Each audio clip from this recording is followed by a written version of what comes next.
Hello everybody, this is King Ta here, and as promised, I'm going to be making a dive-in video. So this is your first dive-in video. So dive-in videos are basically like reviewing, exploring software, websites, probably games, also um, just many other things. Doesn't always have to be software, it could be like hardware stuff. So without further ado, let's do the first dive-in video. And in this dive-in video, we're going to be doing none other than Cevelop. And I showed you C++ tutorials in Cevelop, so why not just do a Cevelop dive-in and review it and everything. Alrighty, so first of all, I actually like the interface. It looks really nice. And I actually like the fact that it has like different icons. Like instead of like going to file, new project, right here, you just do just go into these, and you could just like do new C++ project. Just so you guys know, this video is unscripted, and also I'm gonna be throwing a lot of terminology and may or may not define it. So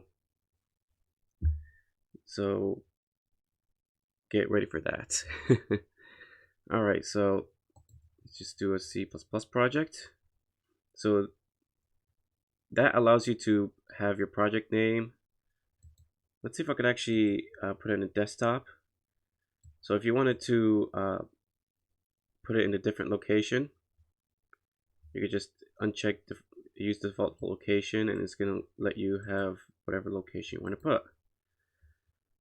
Alright, so you have like different options. You have shared library if you have to have shared library, static library if you want to make a static library, make file project if you want to make a make file. I have no idea what these are. Neither do these. I have no idea what these cute projects are. Alright, so project name, let's just say testing. That's weird. I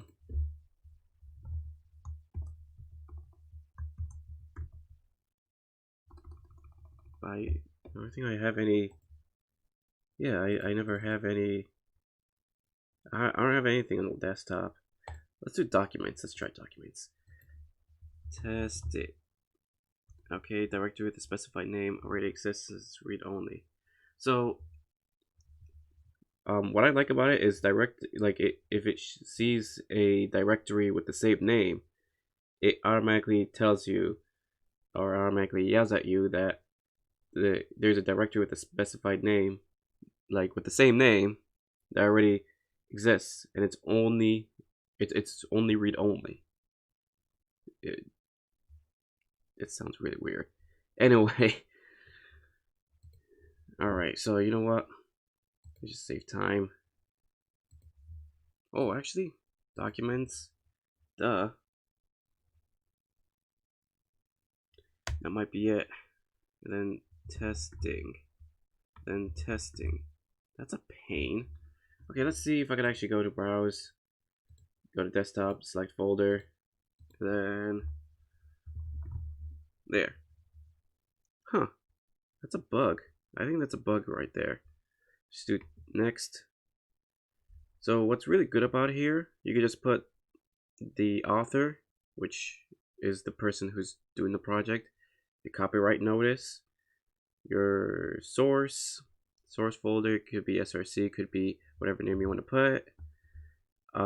They're gonna automatically generate a code that allows you to output whatever text that there is under hello or next to hello world greeting.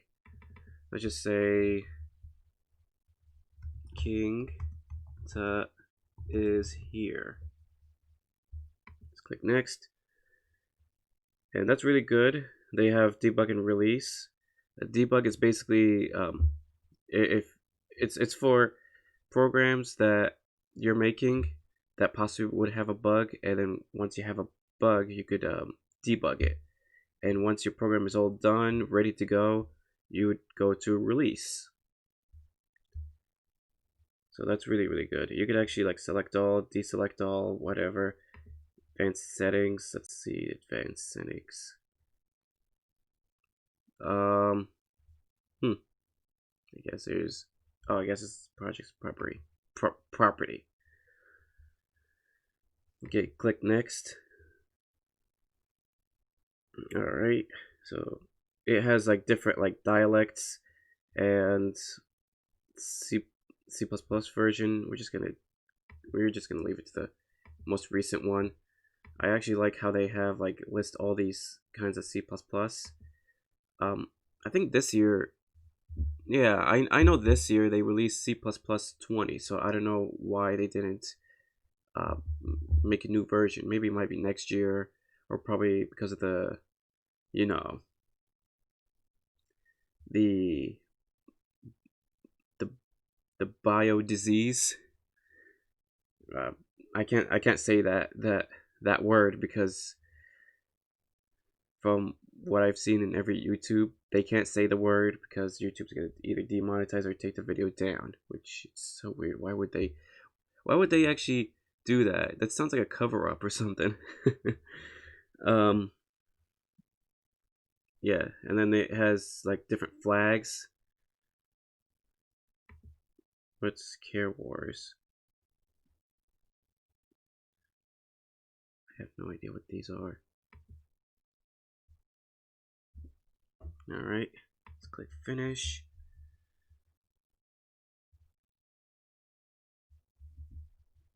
So right here, what I really like about it is if you did a syntax error or you spelled the keywords wrong, it would underline it would underline red with a squiggly red line.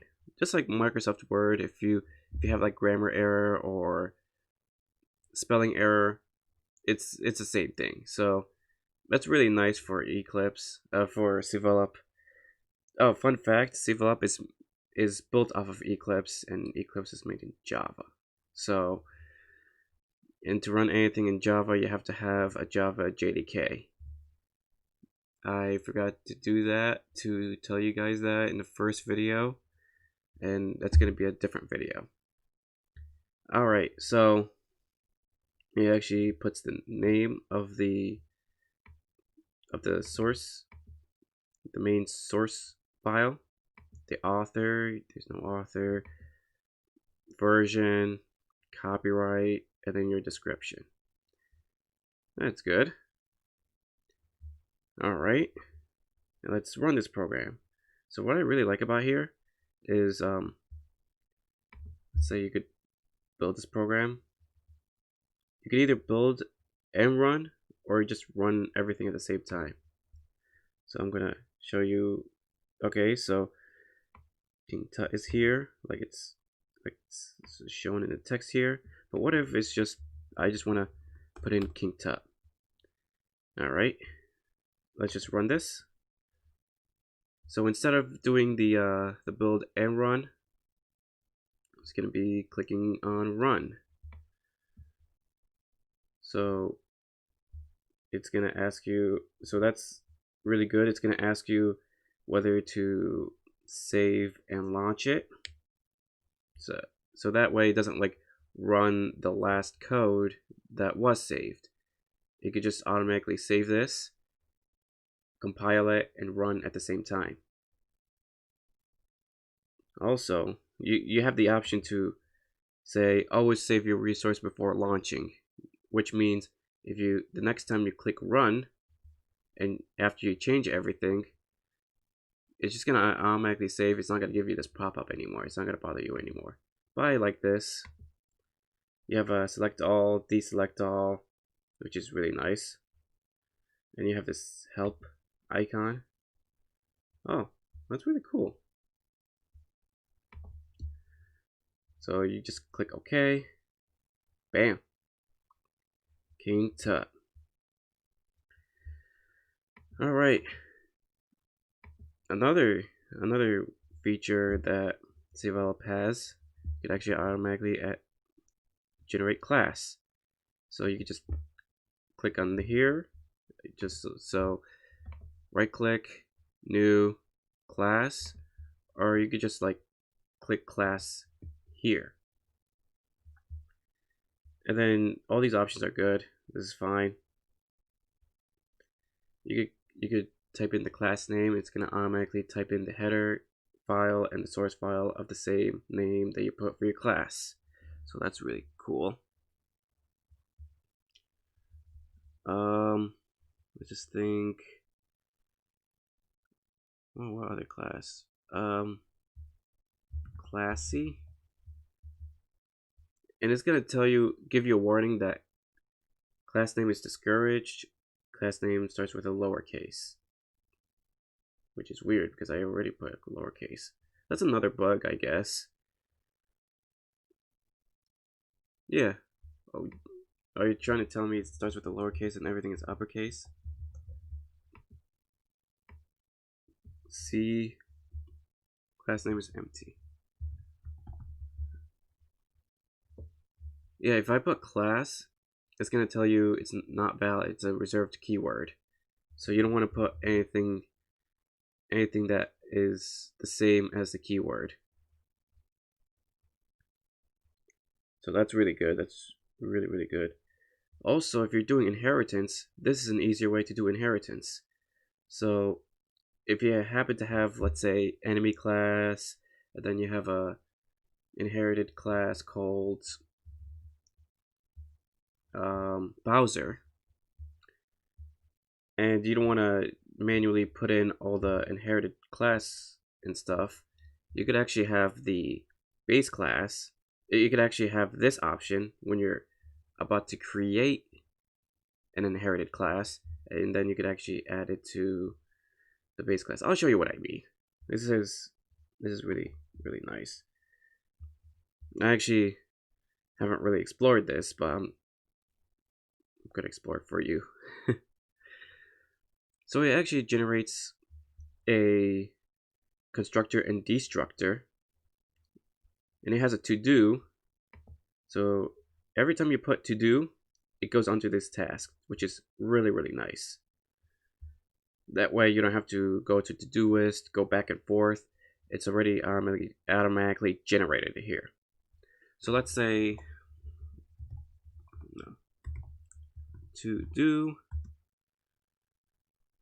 put some functions. It should automatically. It's gonna take some time. Oh, there you are. There you go. Let's do another to do. Take a break. Just save here. Okay, so every time you save, it's gonna give you this to do. It's gonna update it here in this task bar. And then if you don't know which class you need to do stuff, it's automatically. If you don't know what you're missing or what you need to do, it's all in the list, and you can just double click the list and bam, it just highlights it for you, and you're gonna be like, oh, that's what I need to do. Okay, that's what they meant. And then you could just like do what you need to do, and then like take that comment out. Let's save it again. Should update. Yep, that's really good. That's really nice. Let's see if I could actually mark completed. Let's see if I could actually. No, it doesn't have mark completed. Huh. That's weird. Alright. Let's just take off all of these. Just save it. Alright. So we actually updated it. So that's really, really nice. Oh. Alright. So let's get into more of the inheritance example that I'm referring to. So let's do new class. And then let's say I put, oh no, that's, you can't put numbers for class. That's illegal. Not illegal as in, you know, you're going against the law. It's legal as in like, you're not, it's, how do I say it? It's basically, you're not allowed to do it, or else you're gonna get an error. That's basically what it is. Okay, classy. What's classy? What's something that's classy? I guess jewels. Okay, so if I want jewels to inherit classy, let's add classy. Yep.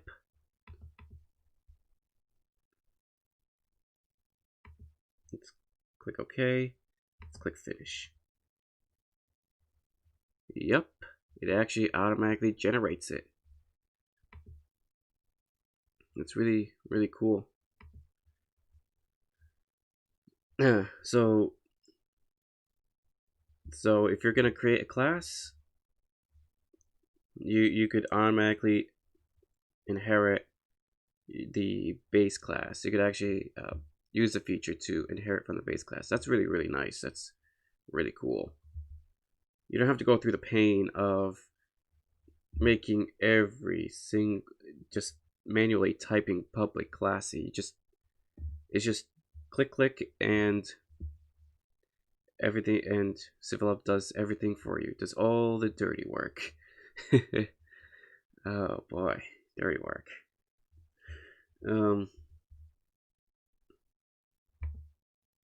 All right, so let's see what else. Let's see if I could actually build this. Okay, that's good. That's really good. That's really good. Let's see if I want. So I know in Visual Studio you make a function, and you could actually define a function. You can make its definition into the source file. So I think, yeah, I think I showed you how to do it. So I know Cevelop does it. So let's do void print out.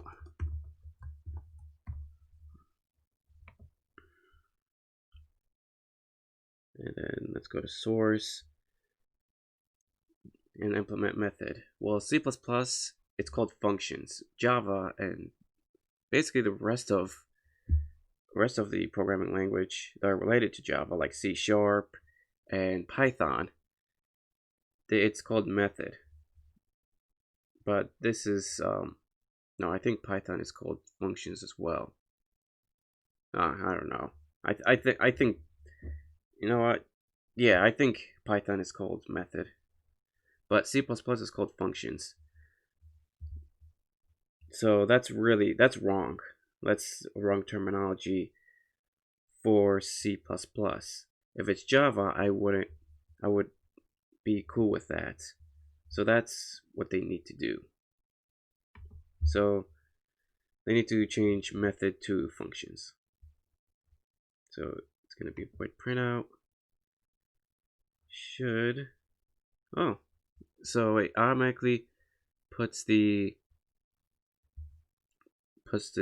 this function and have it defined in here, that's good. That's really good. I am a jewel. So what I'm doing here is I'm actually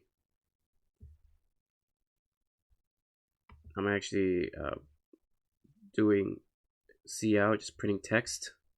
You see here, there's an error here. That's not from Cevelop itself. That's actually a C++, which makes sense.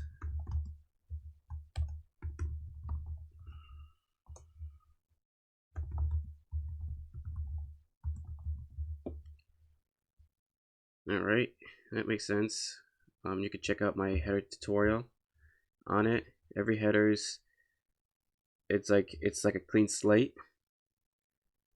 So basically it's basically like nothing exists, not even iostream.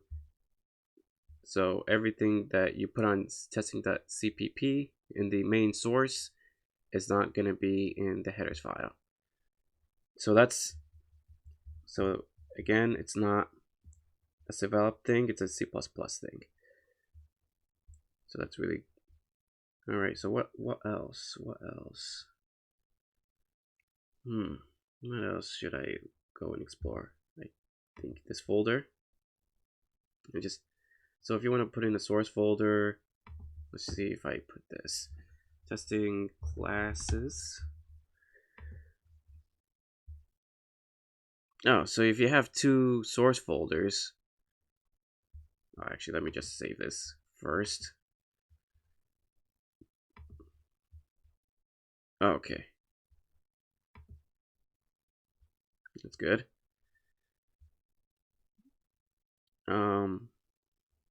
So if you have another C++ source folder, you could put all these classes, I guess. I don't. Yeah, these are the functions these are the features I never tried. Let's do testing here. Let's do include. So right here. So I did control space. That brings you up a autocomplete. And every time, if you're not sure about anything, you always press control space.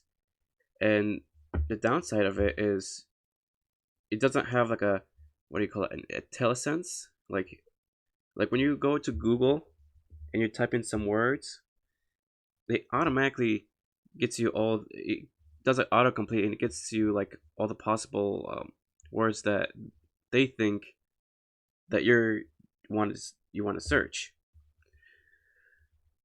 And it's not the case for Cevelop. Do classy. That's weird. Oh, classes. Whoop. Slash. No. Huh. Let's do classy. Let's do jewel. Oh, actually, what am I doing?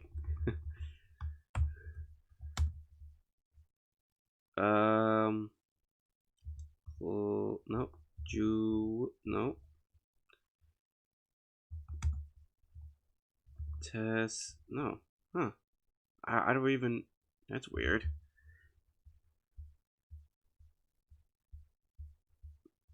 So it actually does not do it.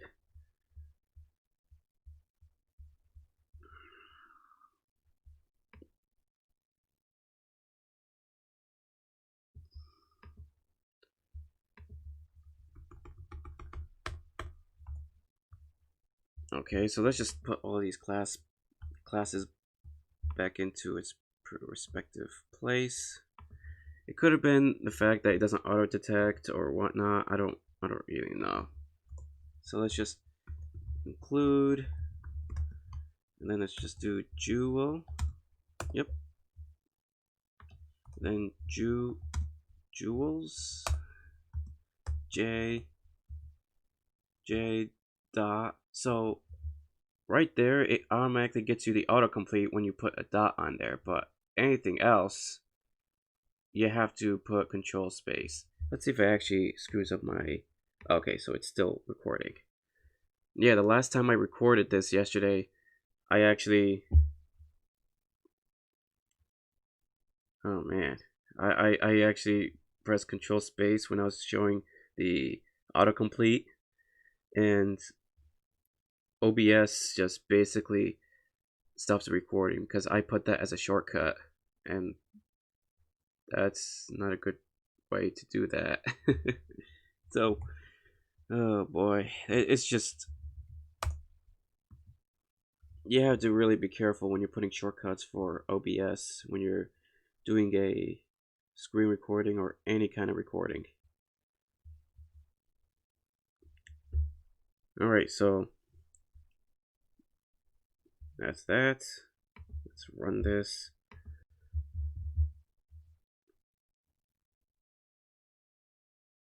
I am a jewel. So we actually printed out the stuff from the class. So, some odd reason, it actually does these, so it actually gets you autocomplete after you put the dot in it. Alright, so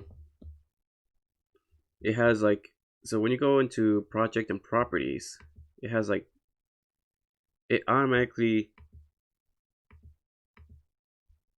okay, it automatically detects compilers. So I have Mises2, so it's gonna say Mises64, but it actually is Mises2. Like Mises64, that means W home, whatever that stuff is.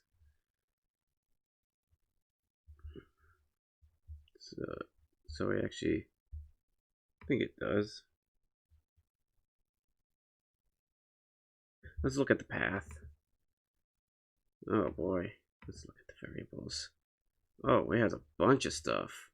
Ooh boy, it has a bunch of variables.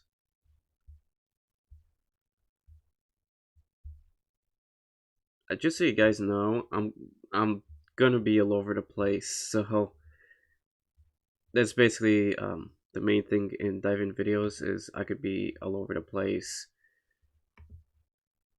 and that's part of me exploring some of the features in Cevelop and other software. Let's look at settings. Now you see here, this is package config. So that's one way you could actually put in external libraries. There's another way. I'm going to show you two ways when I'm doing the second Allegro 5 tutorial. So I actually already installed the Lego library in Mises 2. So I'm going to show you how to do that. Toolchain editor. So it actually automatically detects that. And it also automatically detects the compiler when you're actually making a new project. So that's really, really cool. That's what I like about Cevelop. You don't have to manually go into like different projects or different or preferences to change different compilers, to detect compilers or whatnot. It actually gets it from the environment variables, and it actually shows you which kind of C++ compiler that was on the path variable. So that's really good. So I'm gonna click cancel because I never made any change. So speaking of preference, you could actually change themes. So that's really good. There's CMake. So if anyone are CMake enthusiasts, there's that. I'm beginning to get into CMake, and I want to find a way to automatically put in new files into CMake every time I make classes, so that way I don't have to go through the hassle of manually putting different classes and whatnot. It's a pain. It's a huge pain.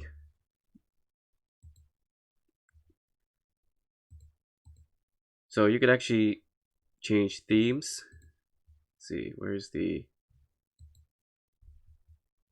okay, let's put in theme. There you go. General appearance. Wait a sec. General appearance. Yeah, they didn't even have anything to expand. That's so weird. Yeah, you get to have different kind of themes. Don't worry about the dev style. It's a plugin that I'm gonna show you how to get dev style from. I'm gonna show you how to get these in a different video. If you want dark, you click apply. Everything is going to be darkened. It's going to tell you restart is as required, but it already did all this. It already changed the whole theme to dark. So if you hate light theme and it's straining your eyes, you could actually make it dark theme. Or if you have the Dev Style plugin, you could actually click Dev Style and you can actually click apply.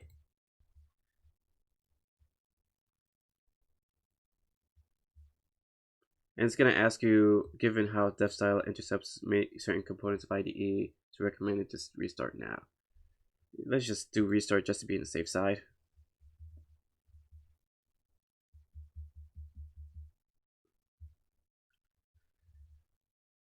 And it's going to restart.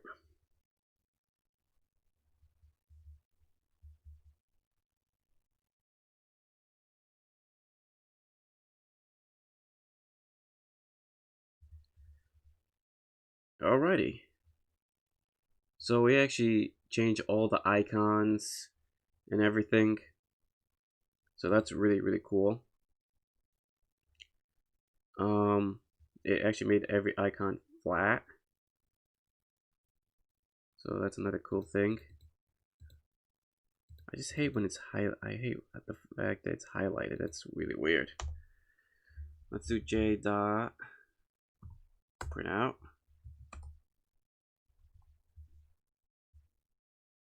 All right.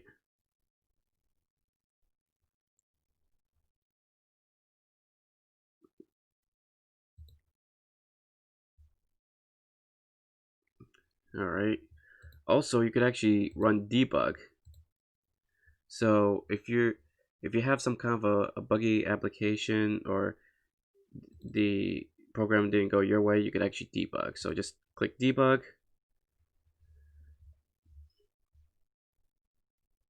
It's going to ask you if you want to change perspective, which say switch, or click on switch, and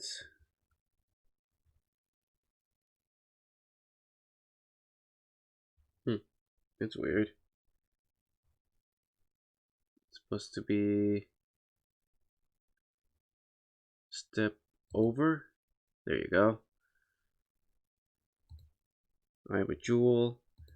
I have a jewel. So if once you step over to here, this is gonna execute. Then once you step over here, once you like go down from here, this is gonna execute. So that's really cool. That's a nice feature to have. Every C++ IDE needs to have a debug, or else it's not a good IDE. Alright, so I stopped the program, but we're still in debug mode. I actually like how they have different perspective. So let's just do C++ here. You can actually open different perspective, and it gives you different perspective. I don't think it actually gives you perspective. I don't think so. Huh. Okay. Let's see if it actually. Let me see it.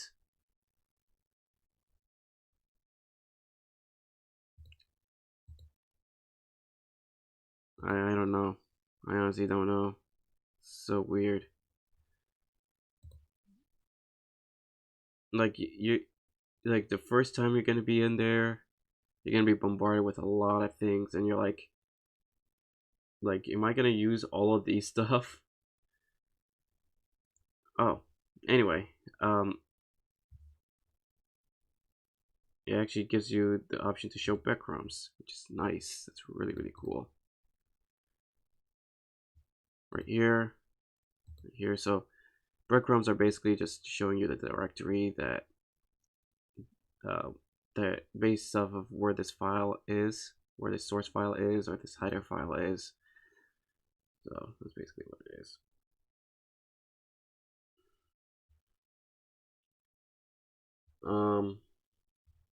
Let's see. Is there anything else? Let's see, properties. Oh, it actually has, forgot to mention, it actually has binary, but you can't automatically run this. Can you run this? Yeah, no, you can't automatically run this. It's gonna show you a bunch of weird code and stuff like that. So it's you literally have to go to shown in System Explorer, and then it's gonna open the file explorer right here. As you could see in the orange flashing, and then it's gonna show you the folder. It's gonna show you the Windows Explorer with pointing to here. And when I click that, it's just, how do I say it? It opens and then closes right away, because we haven't really paused the, let me just show you. Because all it does is just, it reads from top to bottom. So it reads from top to bottom, and that's all it does. So it just declares joules, and and then the joules variable calls printout function, and prints out again, prints out king tut, and then closes and returns 0. Let's do system pause. So that's the remedy for it. Let's click save all.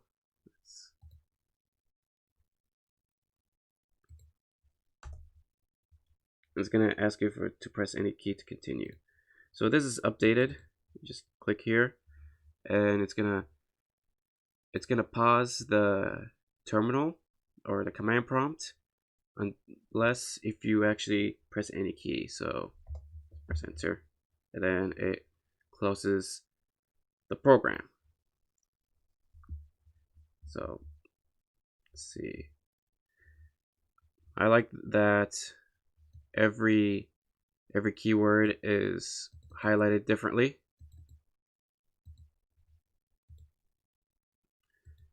Let's go back to appearance.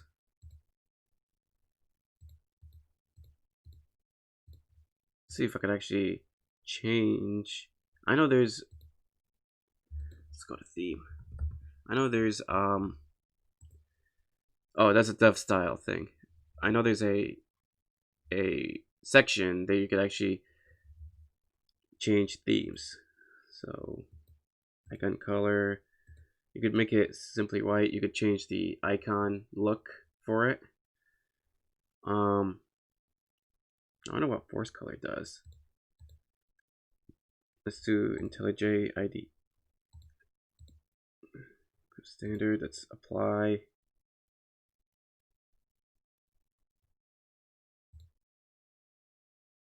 Or deep black. Wow, okay. So if you have the DevStyle plugin, you could just type in theme here, and it actually filters out everything except the ones that has theme in it.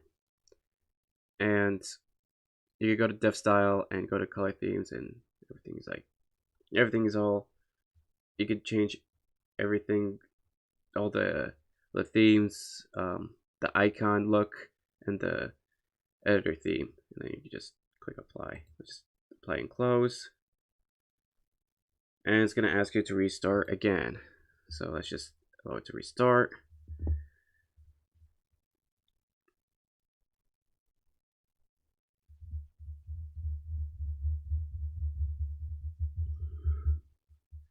So overall,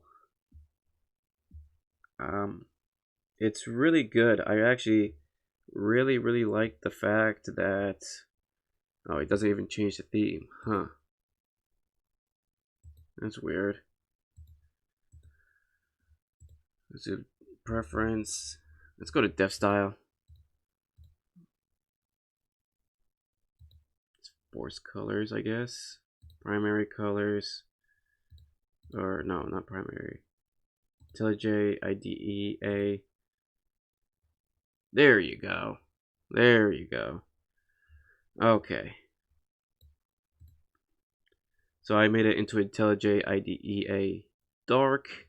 So makes all the keywords different color and class a different color, so on and so forth. Even text has its own color.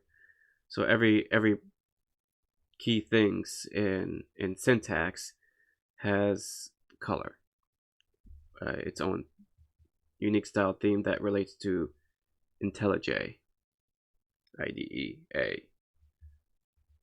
So overall, I actually really like it. I used to do games. I made 2 games in Visual Studio. Uh, Visual Studio has like a autocomplete. More they call it the IntelliSense. So when you type, it automatically shows you the autocomplete and shows you the possible keywords or variables that you might be thinking of using or you want to use, and you have to press tab to make use of that. In Eclipse, you use enter, or I think you use tab as well. But Eclipse doesn't, or Cevelop doesn't have any for IntelliSense. It doesn't have an automatic autocomplete, so that's a bummer.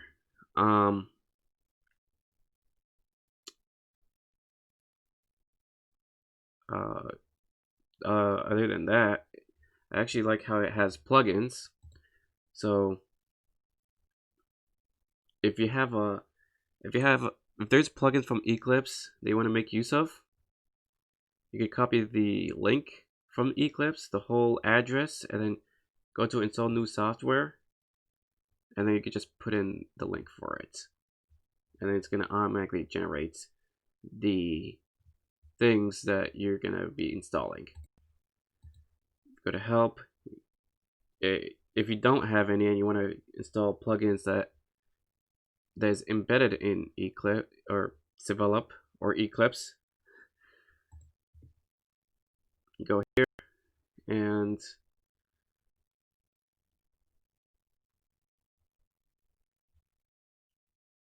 it's gonna load, and then you have a bunch of plugins.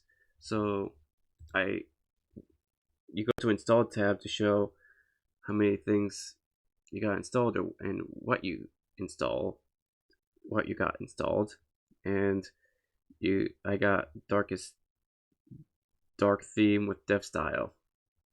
So I have dev style. That's the only thing that I got installed.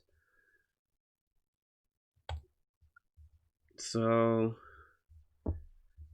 that's what I like about it. I actually like about the fact that you could actually automatically generate classes, make folders, so on and so forth. Just generate whatever to generate things that you wanted to generate. The only weird thing here is there's run and build icon and debug icon, and there's another one here. So if you're going to be doing if you're going to make a something that is made out of Eclipse for C++, just take off all of these and make it, or just leave this one. It's more organized that way. Just take off this, the run, and where is the build command? Oh, this is the build command. Take off the run and build. It doesn't seem like it's consistent with the dev style. Okay, just take off this, and keep this one here. That way you don't have to worry about it. There are more features I want to go into, but we're gonna be here for a whole day, and this is like 40, almost gonna be 45 minutes. I actually like the outline. I actually like the fact that it has an outline on it. So if if you're in a class and you're trying to find a function, or yeah, basically if you want to find a function and you have like thousands of code, that's that. So I'm looking forward to do another game dev in C++ and in Cevelop. It's a really good IDE. I'd recommend anyone to go here. So for those of you who are making this IDE, keep it up, add new features, make it better, and hey, someday it could be its own IDE away from Eclipse. Alright, so thank you so much for watching, and I'll see you in the next video. Bye.